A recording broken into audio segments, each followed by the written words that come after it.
저녁 7시 아이가 소파에 엎드려서 스마트폰을 보고 있습니다. 화면엔 짧은 영상이 쉴 새 없이 넘어가고 있어요. 부르면 대답이 없고 밥 먹자고 해도 고개를 안 들어요. 그만 봐. 반응이 없습니다.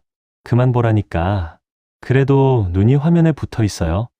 결국 폰을 빼앗으면 그때부터 시작이죠. 울고 소리 지르고 바닥에 드러눕니다.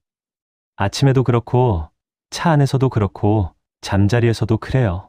스마트폰만 손에 쥐면 세상이 사라진 것처럼 빠져들고 빼앗으면 세상이 무너진 것처럼 폭발하는 아이. 이걸 보면서 드는 생각은 하나예요. 우리 아이가 중독된 건 아닐까? 그런데 이 행동 알고 보면 정반대의 신호입니다. 아이가 스마트폰에 빠지는 건 의지가 약해서가 아니에요. 뇌가 아직 멈추는 법을 배우지 못한 상태에서 세상에서 가장 빠른 자극을 만난 겁니다. 오늘 이 영상에서는 3가지를 다룹니다. 첫째, 아이의 뇌 안에서 스마트폰이 정확히 어떤 일을 일으키는지. 둘째, 그만 봐라는 말이 왜 구조적으로 통하지 않는지.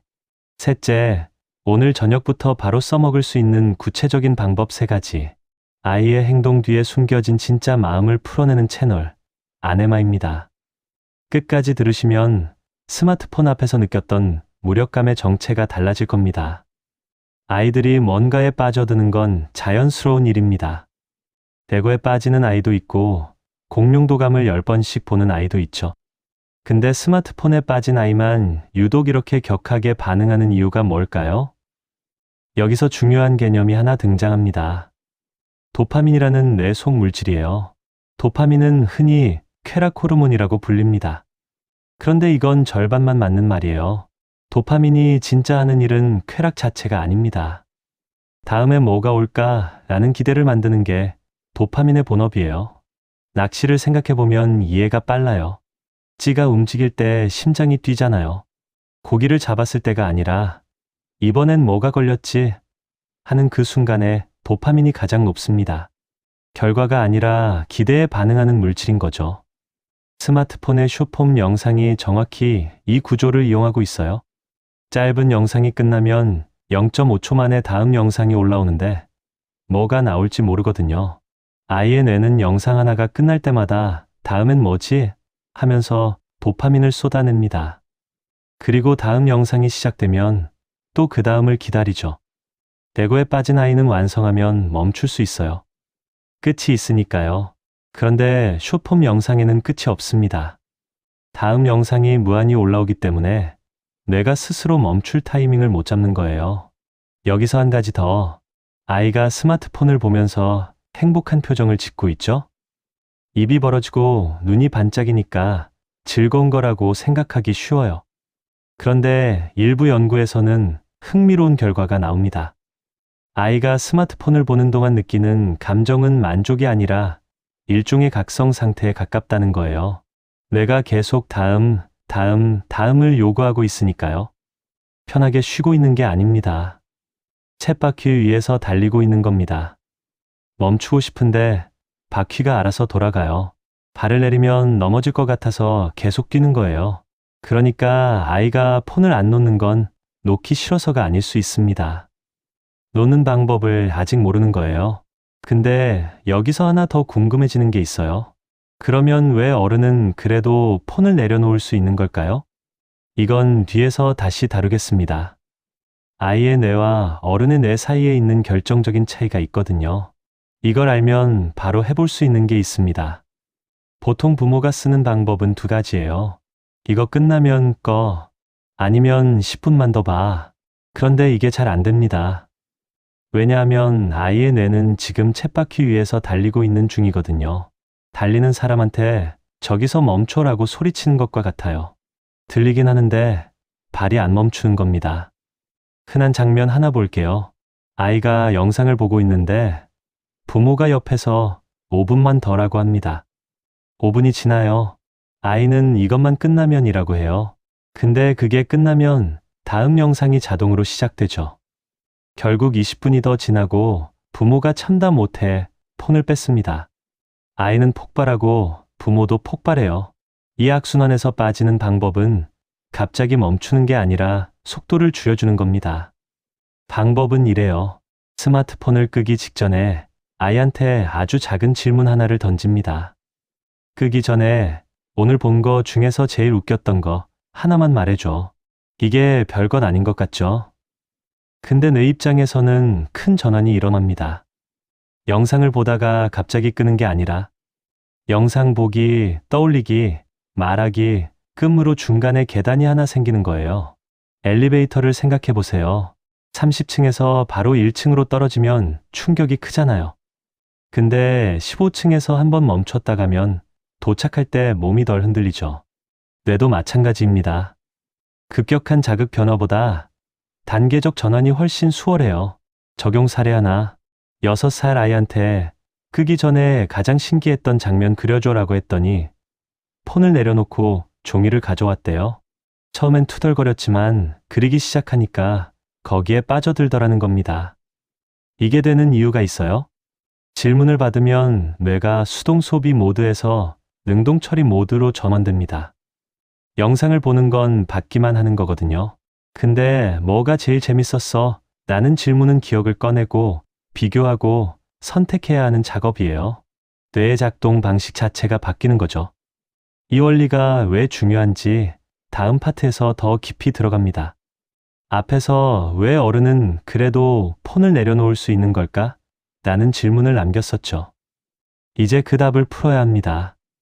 뇌의 맨 앞쪽에 전두엽이라는 부분이 있어요. 이 영역이 하는 일을 한마디로 줄이면 지금 하고 싶은 걸 참는 힘입니다. 지금 먹고 싶지만 점심까지 기다리자. 재밌지만 내일 시험이니까 끄자. 이런 판단을 내리는 곳이에요. 어른의 전두엽은 수십 년에 걸쳐 단련된 상태입니다. 그래서 쳇바퀴가 돌아가고 있어도 내가 지금 쳇바퀴에 있구나를 인식하고 발을 내릴 수 있죠. 근데 아이는 다릅니다. 발달 심리학에서는 전두엽이 본격적으로 기능하기 시작하는 시기를 대략 만 4살 전후로 봐요. 그리고 이 기능이 어느 정도 안정되려면 청소년기, 심지어 성인 초반까지 걸린다고 합니다. 다시 말해, 만 5살에서 10살 사이의 아이는 전두엽이 한창 공사 중인 셈이에요. 있긴 있는데 힘이 약하고 갑작스러운 상황에서는 쉽게 무너집니다. 여기서 핵심적인 지점이 하나 있어요. 그만 봐라는 말이 안 통하는 이유가 단순히 아이가 말을 안 듣는 게 아니라는 거예요. 아이는 그만 봐라는 말을 이해합니다. 뜻을 몰라서 안 끄는 게 아니에요. 알겠는데 실행이 안 되는 겁니다. 이건 성인도 경험하는 거예요. 다이어트 중인데 눈앞에 치킨이 있다고 생각해 보세요. 먹으면 안 돼를 머리로는 아는데 손이 이미 움직이고 있죠. 어른도 이 정도인데 전두엽이 절반도 안 자란 아이한테 알면서 왜 그래? 라고 하는 건 애초에 무리한 요구입니다. 근데 여기서 중요한 반전이 하나 더 있습니다. 전두엽은 공사 중이라고 했죠. 공사 중이라는 건 아직 만들어지고 있다는 뜻이에요. 그리고 이 시기의 뇌는 어떤 경험을 하느냐에 따라 방향이 크게 달라질 수 있습니다. 셔틀콕을 치는 걸로 비유하면요. 매일 포핸드만 치면 포핸드 근육만 발달하죠. 반대로 매일 백핸드도 섞으면 양쪽이 고르게 자라요. 뇌도 마찬가지입니다. 도파민 자극만 매일 받으면 기대하고 소비하는 회로만 굵어져요.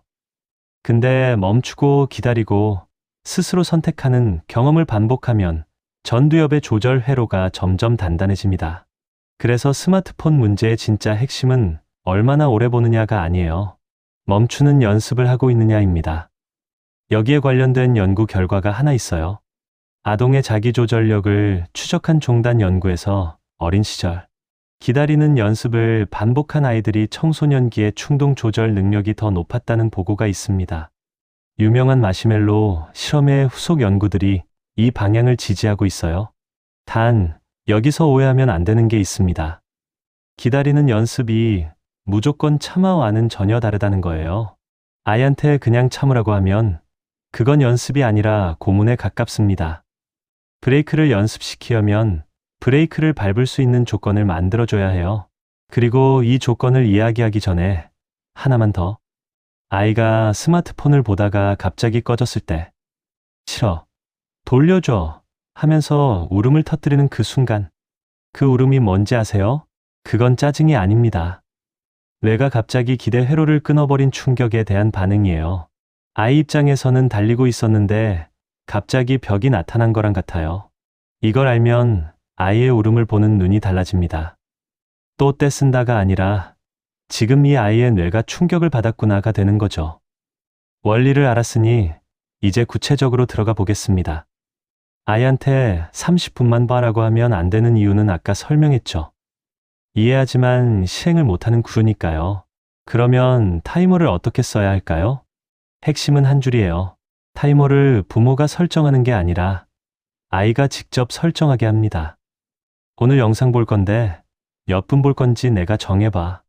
아이가 1시간이라고 하면 1시간은 좀 길 것 같은데 15분이랑 25분 중에 어떤 게 좋아? 선택지를 2개로 줍니다. 어떤 걸 고르든 아이가 스스로 정한 시간이라는 게 중요해요. 왜 이게 다를까요? 부모가 정한 30분은 명령입니다. 아이가 고른 25분은 약속이 돼요. 세금 비유로 생각해 보세요. 위에서 세금 올린다 하면 납득이 안 되잖아요. 근데 주민투표로 이 세율을 선택합니다 하면 같은 금액이라도 수용도가 다르죠. 자기가 참여한 결정은 받아들이는 힘이 강해집니다. 타이머가 울렸을 때 바로 폰을 뺏지 마세요. 타이머 울렸네. 내가 정한 시간이었지? 1분만 정리하자. 이 1분이 완충지대예요. 앞에서 말한 전환 계단과 같은 원리입니다. 엘리베이터가 15층에서 한번 서는 것처럼 뇌한테 곧 끝나라는 예고를 주는 거예요. 실수 사례 하나, 부모가 타이머를 설정해 놓고 울리자마자 폰을 가져가 버렸더니 아이가 오히려 더 크게 폭발했대요. 타이머가 문제가 아니라 타이머 이후의 전환이 너무 급했던 겁니다. 타이머는 끝의 신호이지 끝 자체가 아니에요. 여기서 하나 더, 방법 하나를 더 붙여야 합니다. 스마트폰을 끄면 아이 앞에 빈 시간이 펼쳐져요. 이 빈 시간이 아이한테는 두렵습니다. 왜냐하면 방금까지 뇌가 초당 수십 번의 자극을 받고 있었거든요. 그게 갑자기 0이 되면 뇌는 일종의 결핍 상태에 빠져요. 그래서 심심해. 할 거 없어. 왜 뺏어? 가 터져 나오는 겁니다. 이건 진짜 배가 고픈 게 아니에요. 매운맛에 길들여진 혀가 갑자기 흰밥을 받은 것과 같습니다. 혀가 이상한 게 아니라 입맛이 재조정되는 과정인 거예요. 그래서 스마트폰을 끄기 전에 끈 뒤에 할 일을 미리 깔아둬야 합니다. 블록이든 색칠 도구든 공이든 아이 눈에 보이는 곳에 미리 꺼내놓는 겁니다. 폰 끄면 뭐 하지? 가 아니라 폰 끄면 저거 하면 되지가 되도록 중요한 건 이 대한 활동이 스마트폰만큼 자극적일 필요가 전혀 없다는 거예요. 오히려 달라야 합니다. 스마트폰은 다음에 뭐가 올까? 의 기대감이잖아요. 손으로 하는 놀이는 내가 뭔가를 만들었다라는 성취감이에요. 이 두 가지는 뇌에서 쓰는 회로가 완전히 다릅니다. 전자는 소비하는 회로, 후자는 만드는 회로. 소비 회로만 쓰면 뇌가 한쪽으로 기울어요. 두 회로를 번갈아 쓰게 해주는 것. 그게 균형입니다. 적용 사례를 말해볼까요? 7살 아이가 매일 저녁 스마트폰을 1시간 넘게 봤는데 폰 끄기 전에 식탁 위에 물감이랑 종이를 깔아놨대요. 처음엔 안 해 했지만 3일째부터 그림 그릴 거니까 꺼줘라고 먼저 말하더라는 거예요. 물론 이게 매번 이렇게 깔끔하게 되진 않습니다. 하지만 이 사례가 보여주는 건 명확해요. 아이의 뇌는 더 좋은 대안이 있으면 스스로 방향을 틀 수 있다는 겁니다. 그리고 여기서 하나, 아이가 스마트폰을 내려놓고 색연필을 집어드는 순간이 있어요. 그 손이 처음엔 느려요. 심드렁하게 끄적이기 시작하죠. 근데 3분쯤 지나면 혼잣말이 나옵니다. 여기는 바다고 여기는 상어가 사는 동굴이야. 그 순간 아이의 뇌는 쳇바퀴에서 내려온 겁니다. 스스로 세상을 만들기 시작한 거예요. 그 모습을 보는 부모의 마음. 말로 설명이 안 돼요. 가슴이 풀리는 느낌이에요. 이제 3가지 방법을 하나의 상황 안에서 연결해 보겠습니다. 상황을 그려볼게요. 저녁 6시 반. 집에 들어왔더니 8살 아이가 소파에서 스마트폰을 보고 있습니다. 화면에 숏폼 영상이 돌아가고 있어요. 얼마나 봤어? 몰라. 예전 같았으면 또 이러고 있었어 하면서 바로 뺏었겠죠. 오늘은 다르게 해봅니다. 먼저 아이 옆에 앉아요. 뭐 보고 있어? 아이가 화면을 보여줍니다. 잠깐 같이 봐요. 억지 관심이 아니라 진짜 1분만. 이거 재밌어 보인다. 근데 저녁 먹어야 하니까 몇 분 더 볼 건지 내가 정해볼래? 10분. 그래, 타이머 내가 눌러. 아이가 직접 10분을 설정합니다. 그 사이에 부모는 조용히 식탁 옆에 스케치북이랑 색연필을 꺼내 놓아요. 눈에 띄게. 근데 말은 안 합니다. 타이머가 울립니다. 아이가 바로 안 꺼요. 예상한 겁니다. 타이머 울렸네. 내가 정한 시간이었지? 1분만 정리하자. 1분을 더 줍니다. 아이가 못마땅한 표정으로 마지막 영상을 봐요. 1분 뒤. 오늘 본 거 중에 제일 신기했던 거 뭐야? 응. 문어가 코코넛 껍데기로 집을 짓는 거. 진짜 문어가 그런 걸 해? 저기 스케치북에 그 문어 한번 그려볼래? 아이가 투덜거리면서 폰을 내려놓습니다. 스케치북 앞에 앉아요. 대충 동그라미를 그리기 시작합니다. 다리를 8개 그리다가 다리가 너무 많아 하면서 웃어요. 이게 첫날이에요. 완벽하지 않아요. 첫날은 아마 더 힘들 수도 있어요. 타이머가 울렸는데 5분을 더 봤을 수 있고 그림 대신 안 해 라고 소리쳤을 수도 있죠. 둘째 날, 타이머는 아이가 15분으로 설정합니다. 어제보다 5분 늘었어요. 협상을 합니다. 15분은 좀 긴데 10분이랑 12분 중에 골라봐. 12분. 어제보다 2분 늘었지만 아이가 스스로 선택한 12분이에요. 타이머가 울리고 전원 질문을 던져요. 오늘 제일 웃겼던 거 뭐야? 이번엔 대답이 조금 더 빨리 나옵니다. 셋째 날, 타이머가 울리자 아이가 스스로 폰을 뒤집어 놓습니다. 아직 영상이 끝나지 않았는데요. 이거 나중에 또 보면 되지. 이 한마디가 나오는 순간 아이의 전두엽이 한 뼘 자란 겁니다. 지금 하고 싶지만 잠깐 멈출 수 있어. 멈추는 근육이 처음으로 작동한 거예요. 부모가 눌러서 멈춘 게 아니에요. 아이가 스스로 발을 뗀 겁니다. 이 경험 한 번이 소리 지르면서 뺏는 것 100번보다 강합니다. 그리고 4일째 저녁, 아이가 밥을 먹다가 말합니다. 오늘 학교에서 지호가 그러는데 문어는 심장이 3개래. 어? 그건 어떻게 알았어? 내가 문어 그림 그려갔거든. 지호가 그거 보고 알려줬어. 스마트폰에서 봤던 15초짜리 영상 하나가 그림이 되고 대화가 되고 관계가 된 겁니다. 이건 도파민 소비 회로의 결과물이 아닙니다. 아이가 세상과 연결되는 과정이에요. 여기까지 들으시면서 이런 생각 한 번쯤 하셨을 겁니다. 우리 집에선 이렇게 안 될 텐데.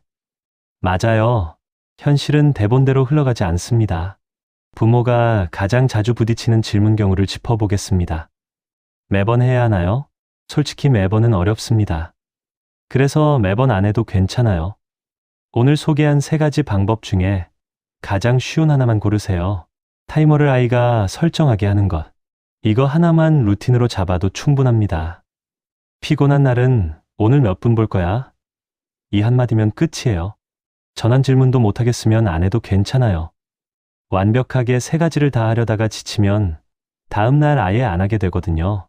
80점짜리 하루 10번이 100점짜리 하루 1번보다 낫습니다. 일주일째 하고 있는데 변화가 없어요. 잘못하고 있는 걸까요? 변화가 바로 안 보이는 게 정상이에요. 운동 시작한 첫 주에 거울 보면 달라진 게 없잖아요. 근데 그렇다고 근육이 안 자라고 있는 건 아니거든요. 겉으로 보이려면 시간이 걸려요. 전두엽도 똑같습니다. 오히려 주의해야 할 건 따로 있어요. 잘 되다가 갑자기 후퇴하는 날이 반드시 옵니다. 어제는 혼자 껐는데 오늘은 왜 이래? 이건 실패가 아닙니다. 뇌가 예전 습관으로 돌아가려는 관성이에요. 이때 포기하면 원점이지만 한 번 더 해보면 관성이 조금씩 약해집니다. 후퇴한 날이 오면 이렇게 생각하세요. 관성이 남아있구나. 근데 줄고 있는 중이다. 공공장소에서 폰을 뺐으면 난리가 나요. 그땐 어떻게 하죠? 식당, 마트, 병원 대기실. 이런 곳에서 아이가 울면 부모는 시선 때문에 더 힘들어집니다. 조용히 시켜야 하는데 하는 압박이 판단을 흐리게 하죠. 이때는 전략을 살짝 바꿔야 해요. 공공장소에서는 끄는 연습을 하는 곳이 아니라 끄는 조건을 미리 거는 곳으로 생각하세요. 나가기 전에 아이한테 미리 말합니다. 오늘 식당에서 폰 볼 건데 밤 나오면 꺼야 해. 괜찮아? 아이가 네라고 하면 그게 사전 약속이 됩니다. 현장에서 갑자기 규칙을 만들면 아이는 억울해해요. 근데 미리 합의된 조건이라면 아이도 수용할 준비가 되어 있는 경우가 많습니다. 물론 매번 되는 건 아니에요. 근데 사전 약속 없이 뺏는 것보다는 확률이 눈에 띄게 올라갑니다. 지금까지 폰을 너무 많이 보여줬어요. 돌이킬 수 없는 건 아닐까요? 늦지 않았습니다. 이 질문을 하고 계신 것 자체가 방향이 바뀌기 시작한 거예요. 아이의 뇌는 어른의 뇌와 다릅니다. 새로운 경험에 반응해서 바뀔 수 있는 가능성이 이 시기에 가장 열려 있어요. 굳어버린 시멘트가 아니라 아직 모양을 잡아가는 찰흙에 가깝습니다. 어제까지 3시간을 보여줬다면 오늘 2시간 50분으로 줄이는 것. 그게 시작입니다. 완벽한 전환이 아니라 방향의 전환이에요. 그리고 하나만 더, 죄책감을 느끼신다면 그 감정을 너무 오래 안고 있지 마세요. 죄책감은 잘하고 싶다는 마음의 다른 이름이에요. 그 마음이 있는 한 아이는 괜찮습니다. 스마트폰 때문에 아이한테 화를 낸 적 있으시죠? 뺏고 나서 뒤돌아섰는데 아이 우는 소리에 마음이 찢어진 적도 있을 거예요. 내가 더 놀아줬으면 폰을 덜 봤을 텐데 하는 후회도요. 나쁜 부모가 아닙니다. 스마트폰은 어른도 못 놓는 물건이에요. 수십 년간 단련된 전두엽을 가진 성인도 매일 평균 3시간 이상을 스마트폰에 쓰고 있습니다. 아이가 못 놓는 건 당연한 거예요. 오늘 이 영상에서 다룬 건 결국 하나입니다. 아이 손에서 폰을 빼앗는 게 목적이 아니에요. 아이의 뇌에 멈추는 근육 하나를 만들어주는 것. 그게 우리가 할 수 있는 진짜 일이에요. 오늘 저녁 딱 하나만 해보세요. 스마트폰 끄기 전에 아이한테 물어보는 겁니다. 오늘 본 거 중에 제일 재밌었던 거 뭐야? 그 질문 하나가 전환 계단의 시작이에요. 완벽하게 안 되어도 괜찮습니다. 방향만 맞으면 됩니다. 이 영상이 도움이 되셨다면 같은 고민을 하고 있을 주변 부모한테도 닿으면 좋겠습니다. 구독과 좋아요가 그 다리가 됩니다. 이 아이가 어른이 되었을 때 기억하는 건 스크린타임 규칙이 아닐 거예요. 폰을 끄고 나서 엄마가 같이 그림을 그려줬던 저녁, 아빠가 뭐가 제일 재밌었어? 하고 물어봐 줬던 그 목소리. 기억하는 건 방법이 아니라 온도입니다. 아이의 마음이 궁금한 당신은 이미 좋은 부모입니다. 아내마였습니다.